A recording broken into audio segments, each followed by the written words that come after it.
I know everybody uses cards for everything. I wish, in my mind that she had some cash and was just like, here you go, my portion. Bye. Like, literally good night. Literally good night and good luck. Good luck.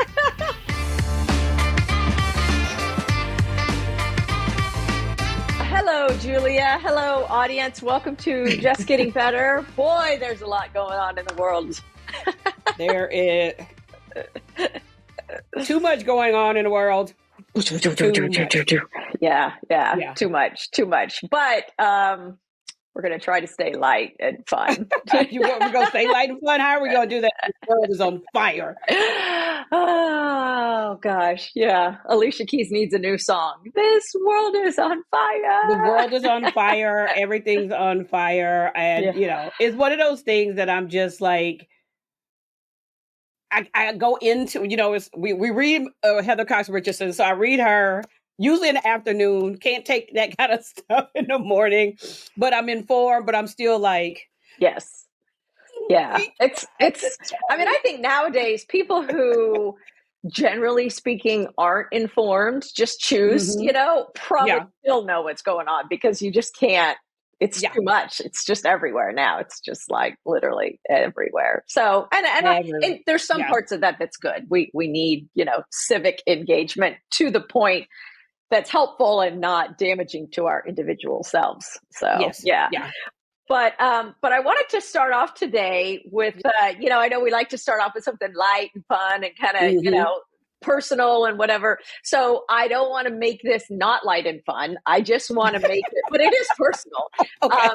So I purposefully wore this shirt today, and then I purposefully did not cover up my scar from when I had my basal cell melanoma removed. And the reason I did this is because I want to remind everyone, because we are now in summer, that wear your sunscreen, people. It doesn't matter your skin type. It doesn't matter your skin tone. It doesn't matter, where in the world your ancestry comes from. You have to wear sunscreen. And I did, I grew up in the 70s and 80s. I'm a Gen Xer, as I like to say all the time. And Gen X, man, the best generation. 100%. And you can see I am like an incredibly pale, no melatonin in my body, or not melatonin, no melanin in my body. My dad was kind of like, he would get tan and he was kind of moly. My mom, very much like me, except for she's covered in freckles. I am not. I'm kind of a little bit of both of them, but I really didn't tan much. So for me, growing up, being a stupid, little girl and teenager, I was like, I'd rather be red than white. So I would lay out with my friends in the sun on the aluminum, foil things, those mats we had, baby oil on, sun in my hair. So banana boat? Some banana boat. Yeah. The banana oil, boat, okay. Or the copper tone oil or, and I have so much damage, like just sun damage, not skin cancer, but just sun damage. I have lots of white spots on my already white arms. That's sun damage and stuff. And then after doing all of that, I did for like a year or two, I would go to the tanning bed because I would get brown in a tanning bed. But you could brown it, but I know, so bad. I mean, I have age spots on my legs now that I've had for years. So, I mean, I don't even know that they're age spots. They're like tanning bed spots. But this is the first of the basal cells that I've had. I get an annual. That's another thing, people. Get your annual skin checks. I know you don't like it. I don't like it either. Nobody likes having them done, but that's the only way, that you can find some of these things. So I've shared this on my social media, but I haven't talked about it on the pod. So I just want people to see this and know, thankfully I can cover it up with a little bit of makeup. It's getting lighter and lighter, and I'm treating it with some interesting products, which I'll share next week, or throw those up. Is it getting better though? Like when you say you're treating it, so it is getting better. It's getting lighter and lighter. Obviously the scar is just like one line, but when I scar, I get very pink around it, bright pink for a long period of time. It could take 12 months for all that to go away, but it is slowly like fading. So that's nice. So I'll be left with just a little bit of a line that I will still like, just a light cover up, just some concealer, will, I use a Dior concealer under my eyes. I just put a dab of it on and dab it with the sponge, and it's good. Okay. But that's my reminder. Wear your sunscreen. Wear your sunscreen. Okay. Yeah. So we got to get into topics. Okay. So you and I both know protein is like the rage, right? Like protein. Well, okay. Yeah, it's been my rage for 30 years. I understand. I just need everybody to come together and tell me how much protein I'm supposed to have. That's it. I mean, I just need everybody. Like, and I understand. You don't want everybody. You want a nutritionist to tell you. But all nutritionists differ. I just need them to go somewhere and have a meeting of all the nutritionists. I just need them and all the wellness people, the doctors, all of them to get together, have a fireside chat, and decide what are we going to say about this protein. Yeah. Because one calculator says another thing, another calculator says another thing, this nutritionist says this, that nutritionist says that. I just need them to just come together, because trying to get it all in, and I understand, like, you know, and I listen to a lot of podcasts like you do, and we read a lot of source material, and it's like, I don't ever feel like I'm hitting it. Yeah. Like, it doesn't matter what, I mean, I got the apps tracking. You don't need any of that. You just need, I have used the same calculation my whole, since I was in my 20s. I got it in Dallas, the Cooper Aerobics Institute, which is a very well-known, highly credited institution. And they have a calculation for how much protein. And then last year with Dr. Smith, I met with the nutritionist that she has on staff, and she gave me a number based on, she went and did all this calculation, and I'm like, that's how much I've been taking in. So I've been doing it right. So for me, it's 90 grams a day. And I'll tell you how I get it, because it sounds like a lot. So no, let's stop. It is a lot. It's a lot. 90 grams of protein.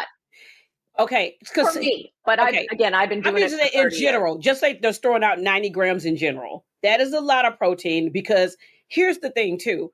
Some days I feel like some days I wake up and I'm just not hungry. Like, I don't want anything. I don't ever wake up hungry. Yeah. But no, some days I do wake up hungry. That's what I mean. Like, some days I'm like, oh my gosh, if I don't eat, I am going to tear my fingers off. Like, that's some days. And so for me, that range of 90 is just, 90 is hard. I mean, I know 90 to 95, I'm sorry. I think that's a lot of protein. Not in a bad way, just how to get it. Well, you've got 3 meals a day. And so you'd be amazed at how much protein is in, for people that eat meat, like chicken. Chicken's got, 30 grams of protein in it. So if you have chicken with dinner, salmon, any kind of fish, any kind of meat, if you're a vegetarian or a vegan, it is harder to get. But if you do consume, those are not my people. So one thing of meat a day. So dinner, you can get 30, 35 grams with just an average size chicken breast. Done. That's 30. I usually have a protein shake, as you know, every day. And my protein shake that I use has 30 grams in it. So there's 60 grams right there, just with those two things. Boom, done. And then usually lunch can be a whole lot of different things.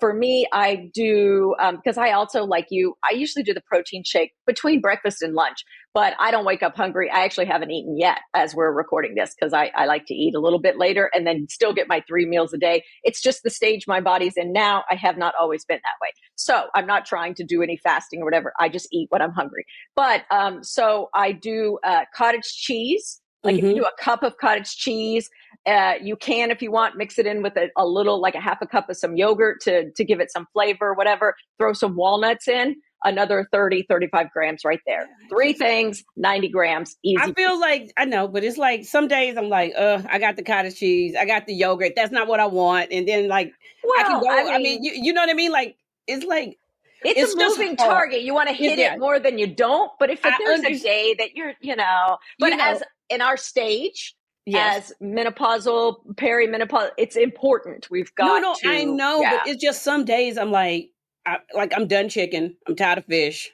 It's like, I'm just like, but then you can go to chickpeas, there's it does get more complicated. You have to build an amino acid chain through doing, oh, and by the way, the protein the powder that I use is a vegan powder. So it's plant-based protein powder. And I just choose it because it tastes better. The brand I use is Lifetime Fitness, and I prefer the taste of that one to the whey. But I've got no problems with whey. I just like it because this particular. Yeah, you just like the protein powder. Like I said, it is so many conversations. I remember. It's a lot. It's a lot, right? I remember. Too much. Yeah. If you guys, we have to put in the show notes. Eva Chen she used to be editor of Teen Vogue, fashion writer from Lucky. Now she does fashion at Instagram. And she was at Fashion Week, and she was like, "I gotta get my protein. And she's in Paris, so she's like, "I gotta get it."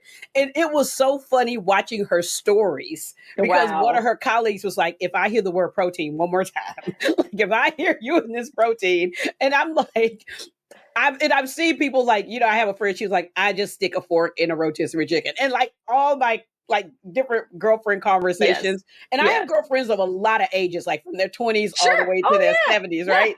And everybody else just like, so we just go start walking around with a fork in a rotisserie chicken to get this protein. Yes. But it's just one of those things. I'm like, just what's up? Like every year I feel like is something, right? I think last year was the year of fiber. Like, I'm just saying, I understand fiber. that was my term. I'm just saying, I just feel like there's so much of fiber and protein in just one of these conversations. And I know this is all personal and everything. It's just like everywhere I look at everything I'm reading, I'm like, okay, and this is why I read like romance books, because no one's talking about protein. Well, and there is sometimes, it's really easy in today's world to get mixed up in a lot of misinformation or, opinions that are, like good, but not science-based, kind of things. And I don't know. I'm not a doctor. I'm talking doctors and nutritionists, and every week in the papers I read, there is a subject about protein and fiber. Like, for sure. Yeah. And I haven't worked in the health and wellness industry in 20 years. So, I'm not an expert on any of it, but I know there's eggs and different, there's all kinds of ways. Beans are a good source, and I also know from medical science that at our stage in life, it's important, but you can also throw in a bar if you need to. I think from time to time, you don't want to rely on those. No, there's a lot of I like real food. I like food. Like, don't get me wrong. I carry a bar. There are sometimes even like when traveling, ready to drink protein shake and it's just if you're in a crisis. And also, if you're in Paris and you're at Fashion Week, there could be a day that you don't get 90 grams. There could, or whatever. No, that's like, honey, that's like 4 days you don't get. Like, Fashion Weeks are a whole beast of themselves. Like, it's its own. Like, I feel like we all. I don't know if a doctor would say this or not, but I do the best you can, and then on the days where you can't get there, just. No, I know. I'm telling you, it was the funniest stories because all these other fashion, they're having the same conversations that we're having. And they're like, "Oh my God, I can barely make it. I had to be backstage at 7 a.m. I have a party." Like it's just, it was really funny. Yeah, it's a lot. Yeah, it's a lot of fiber. Yeah. Okay. What's your topic this week? My topic is, so this is kind of gross, but also I feel like my topic is a public service announcement that's going to orient, I think, a lot of people's routines, because I have actually known this for some time. I heard this many years ago, but the idea is that you're not supposed to make up your bed. I hope people know this, for at least like a half an hour after you wake up in the mornings. And I have been doing this for a while because, our beds, and again, this is a little gross, people, but, we have dust mites all over our house, all over everything. And they thrive in our beds. And, and they love to sleep with us. And so when you get up, apparently, and now this is also a little bit gross. We have a link to this. Somebody's watching this. Yeah, a lot of this is actually kind of gross. But there was a study, the British did a study in 2006 that talked about like how we sweat like 500 milliliters a night. The average person sweats 500 milliliters a night. And so what is that? That's like 2 cups of water that we're sweating. Now, I don't know that I do that because I have a cooling thing in my bed and all that, but still, we're all like perspiring to some degree, and we've got these little bed bugs in, and so they're all nice and cozy. And then when we get up in the mornings and we take our sheets and our cover and we immediately cover our bed, we're just keeping all that moisture in there. And then all those little bed bugs are just so happy. I shouldn't say bed bugs, dust mites. Yes, they're not bed bugs. Yeah. I need to clarify that. Dust mites. They're just continue to thrive in that environment. So when we leave our sheets and our comforter off the bed for like about, a half an hour, they say minimum, and then come in and make up the bed, then, it kind of like dissipates all of that. And so then they go away. I mean, they come back, but it's, so I used to be a person, because we've heard a lot about, the responsible adult. The best thing you can do to start your day is, you get up and you want to make your bed. Yes, take ownership, like be responsible. First thing, make your bed. And so, it's been a while now. And like I said, I've known about this for probably 10 years, is don't do it right away. Go get some coffee, drink some water, get some coffee, do your thing, come back before you leave the house, before you whatever, if you're going to take a shower after that, before you get dressed, whatever, then make your bed. Give it a little bit of time. So, let all the moisture kind of. So you're saying air out your bed. Air out your bed. Okay. So the dust mites don't become happy in the bed. Well, it's really funny because I know like a lot of people, everybody, the home people do different things. Everybody does different things. Like I'm one of those people, like I vacuum my mattress. And I also use Lysol every time I change the sheets. Like it's an old school, like you spray your mattress with Lysol. Okay. Right? I don't use Lysol for anything, but I use anything like that. I'm kind of, it's like an old germ kind of thing, but it's really like a lot of people I know old school grew up. That's how you do that and everything. And I am like I make a like my own aromatherapy bed linen spray. And what'd you say? But just a few essential oils and distilled water. But every time I pull my bed back, I literally spray that. Yeah. And now I'll do the 20-minute wait that you telling us to do. 30-minute wait. Okay. It's not me. I'm not that you're encouraging us to read the article to tell us to do the thing. Yes. Yeah. You don't want to be. Let all the moisture get out of your. Yes. Dry. Like if you go out and you sweat and like you're outside, like right now it's hot here and it's more humid than it needs to be. And so you go out, you perspire, and then you come in the house and the air conditioning's on, and so you've got to chill because it's let your bed get that chill. Let your bed get that and then throw the sheets on. Okay. Yeah. All right. So I have to tell you, I think that your Am I the Asshole is hilarious. Listen. Okay, this week's Am I the Asshole for dumping my boyfriend after he expected me to pay for everyone on his birthday? Yeah. Absolutely not. Hard no. Hard no, girl. Asshole. This is run, don't walk.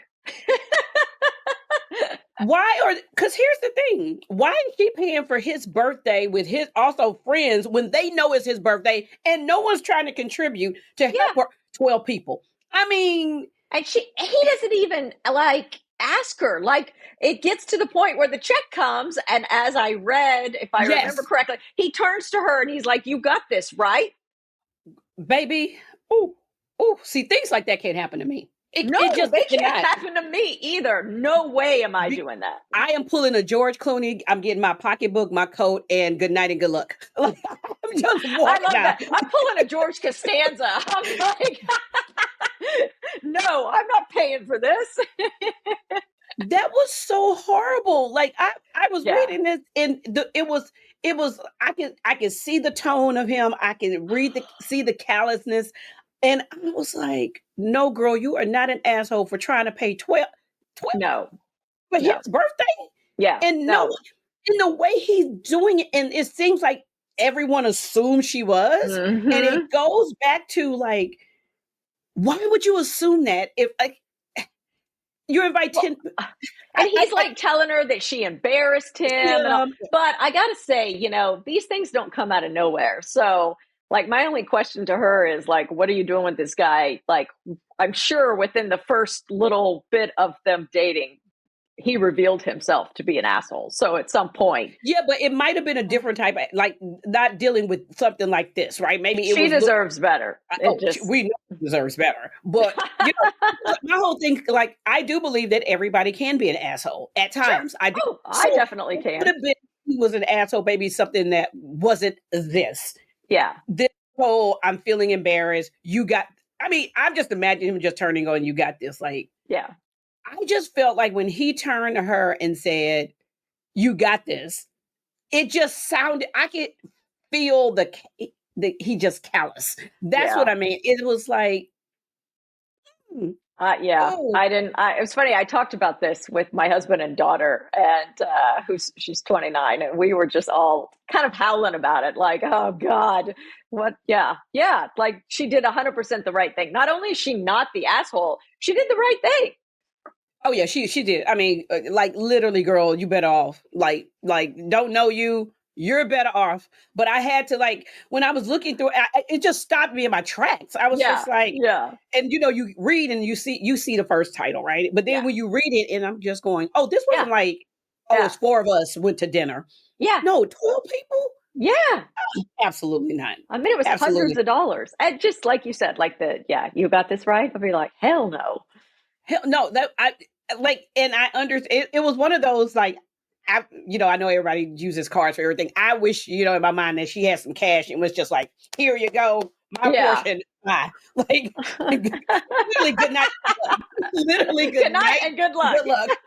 I'm pulling a George. Like, I watched George Clooney's Tony thing. That's all. Like, I did not. Yeah. They streamed it. Max streamed Good Night and Good Luck. Good Night and Good Luck. Yes, I heard that was happening. I'm upset with it and obsessed with him in that role. So, but I was just like, no. Yeah. Yeah. That was, yeah. Good for her. Good for her. I'm so happy for her. Support you. Sisterhood support you. Yes. So what are you, so this week, well, you already said you watched the George Clooney, are you taking in anything, educational or fun or relaxing or juicy or, Okay. So smutty. So Sunny Side Up by Katie Sturino. So Katie Sturino is a blogger, writer. This is her, I want to say second novel, but she's also the founder of the body care line called Mega Babe. Say that again? Mega Babe. Mega Babe. Mega Babe. MEGABABE. Okay. And she is plus size, and it does all these great fashion and everything. And she, she's just smart as a whip. Like, I've never met her, but I've loved her book. So she has a new book called Sunny Side Up, romantic comedy about dating, but her characters are always, really based on her plus size women and everything. And it just brings a smile to my face every time, like, I see, like, she's coming out with something, because I'm like, oh, I need to know what she's doing, because I'm always very happy about that. So her new book literally came out a few days ago. By the time this aired, and I just like reading it. It took me away. It was just put a smile on my face. I will say it's a great plane read, travel read, maybe train, buses, beach read. Is that time of year. I love a good beach read. But also, which leads me to another thing, The Better Sister on Amazon. That's right. You were going to watch it because of the fashion. Yeah. I can't watch a show just because of the fashion. I need more. One is based off of author I like. Book, thriller, kind of who did it, what for. Okay. I'm sorry. Jessica Biel's wardrobe in this movie. I'll Google it. Okay. So there's it's called Shop Your TV. Yeah. It's a website. Yeah. They usually have most of the things you can find, but everything, the jackets, the pants. And then they show this Central Park penthouse. Right. Yeah. I just was like, oh my, it's one of those things I had to get past. Like the first episode, I was like, okay, Julia, you know the fashion's gonna be good. Let's just keep going through all the rest of the thing. But I realized it's gonna be a show like I watched the morning show just to I love the morning show. Okay, but I rewatch it. Good TV. I know, but it's great TV. It's coming back sometimes. Yes. It's coming back. I watch it just to see what Jennifer Aniston is wearing. And so sometimes I will put it on as background because it was a certain episode. I like this jacket. It was a certain episode. I like that bag. It was a wow. And I love her apartment in it. So it's kind of like for me rewatching certain movies. It's not necessarily about I like the movie. I do like the movies because I rewatch them in comfort movies, like comfort reading. I watch them because I just like that aesthetic. It's the same reason why I watch Nancy Meyer movies over and over. Okay. Smart women, great dialogue, great performances, but also great fashion. For sure. Like I watch Something's Gotta Give, kind of like in background. Trying to do things inside. And literally the house could still, everything could be just as fabulous today as it was 20 years ago when that movie came out. That's so funny. I don't rewatch. I definitely don't watch television shows again. Okay. I don't watch anything for the fashion, but if the fashion is, or the aesthetics, but if it's amazing, I am always making note of it. And I do go on to shop. What is it? Shop Your TV. Yeah. And I will look at outfits and stuff. And I know sometimes, one of my fun, travel shows, if I just want to laugh, is I like the show Abbott Elementary, and absolutely.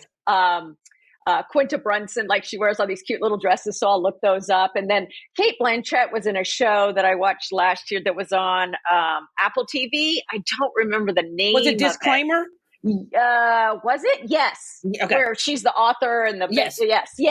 Oh, her wardrobe. But that's what I mean. Looking that stuff up. So I don't watch it for that, and I wouldn't watch it for that because I need like good. Yeah, but what I'm saying is content. But you do both. It's good. Yeah. But here's the thing: I don't know about the fashion until I'm watching the show. Yeah. Yeah. Right? Well, you knew about the fashion for the sister. I knew about the fashion because I watched the trailer. So I watched the trailer of everything, and I saw the dress and was this dress, and I was like, oh, who it makes that dress? And of course, looked it up, forensic schooler, and I was like, oh, when I look at the opening and see the clothing, I know the dress is going to be the fashion is going to be on point.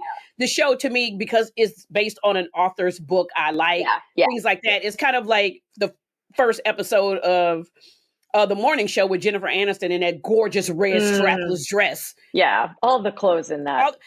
To me, the clothes. Nice. I think because after Sex in the City. In my opinion, clothing on shows and movies became part of that character. It helps, right? It helps tell the story. Like we just kind of don't want to see them in athleisure the whole time. Yeah, no. Yeah, but it's funny because they're one of my friends said it to me, and I was texting her about the clothing. I'm like, girl, you just watch it, right? And she texted me back.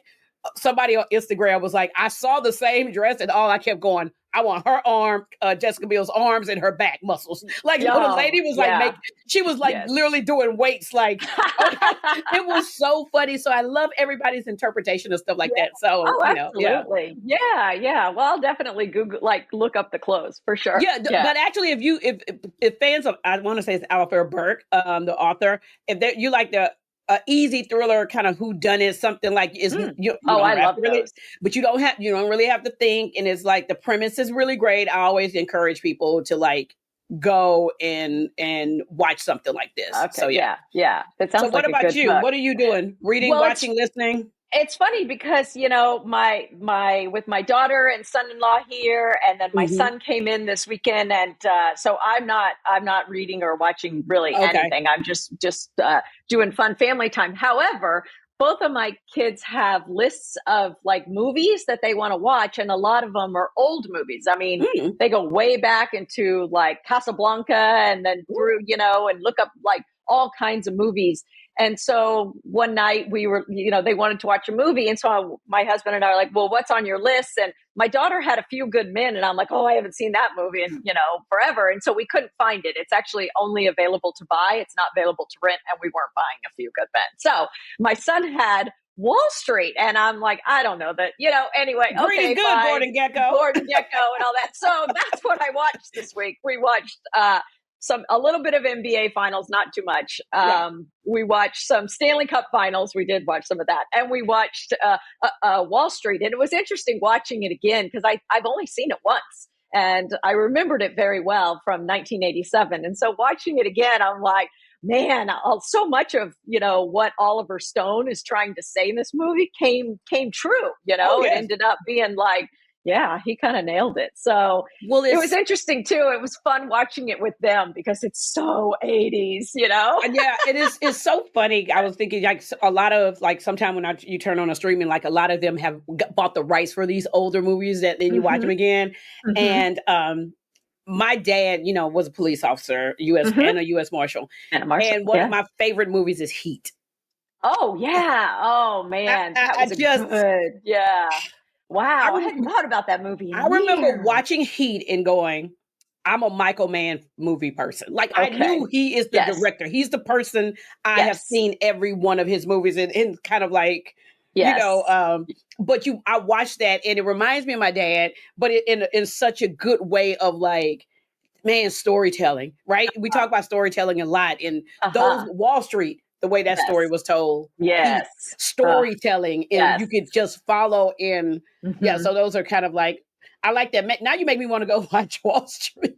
Yeah. Well, I mean, it holds up okay. I mean, like I said, the bones of it were, you can look back on it and see how accurate, the predictions that were kind of, but I think when I watched it in 1987, I mean, I was a teenager.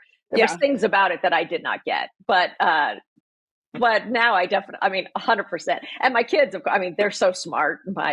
Kids, but they're both, young adults. They're so smart. And so, yeah, it was fun. It was interesting. And it's fun always. I love to see the world through their eyes. And it's interesting to get their take on how they, take something like that in 2025 for the first time. And process, right? And to see. And sometimes like, how that thing, the saying, well, old is new again, and things kind of come back around and predictions and everything like that. It is just, it's fascinating, right? Because I remember being young and watching A Different World.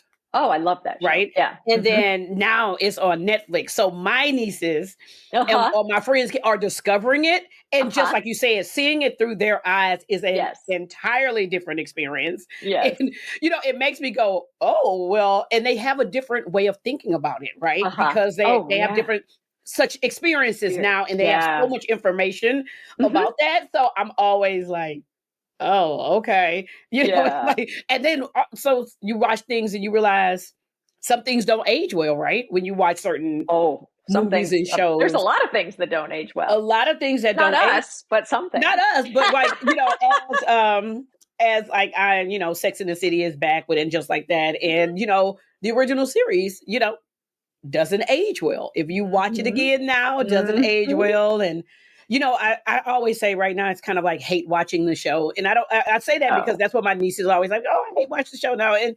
it's so much criticism and, everybody like, do you love it? Do you not? And I feel like it was more of nostalgia. So I'm watching the show almost like about nostalgia instead of like, I expect it to be this great show. Yeah.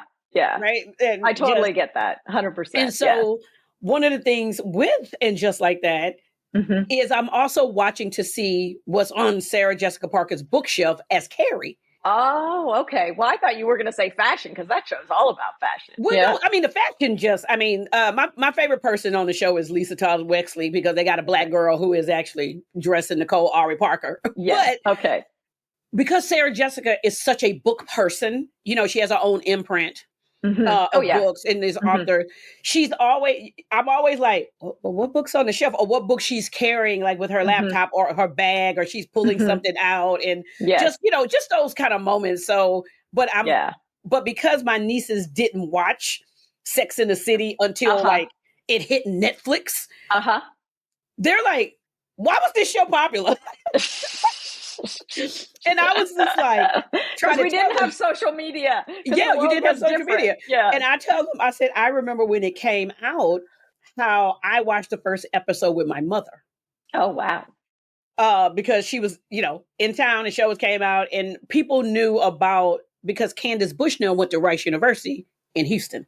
Okay. So it was this Houston connection. Yeah. It was a big deal that she had a show on HBO. And so it's all one of those things I'm like, everything old is not new again and everything old is new again. So it's always, that's what good, TV or bad TV or, when you talk to people, that's why I like always wanting to know what people are reading, listening to and things like that. Oh, me too. Yeah. Well, very good. Well, as we close out this episode, there's two things I want to say. I want to thank our audience for listening and remind them that, later this week we'll be dropping our How We're Just Getting Better on Wine Picks. So be sure and look out for that. And second of all, that we too are getting older and also getting better. But here, it's one of those things about, I know age is hard for a lot of people, well, you either age or die. So it's, pick your poison. See, I'm like, we're on the right side of the ground. I'm trying to make the most of it. So that's all I can tell you. That's all I can tell you. Yeah. We're truly just getting better. Just getting better. Just getting better. See you next week. See you next week. Thanks for listening to Just Getting Better with your hosts, Michelle Williams and Julia Coney. We hope you enjoyed our deep dive into some important topics impacting women today. To ensure you never miss an episode, click follow or subscribe. Head over to isjustgettingbetter.com to sign up for our email list, as well as check out all the links and resources in the show notes. And be sure to follow us on social media. If you love the show, will you please help us build our community by sharing it with friends? Until next time, keep just getting better.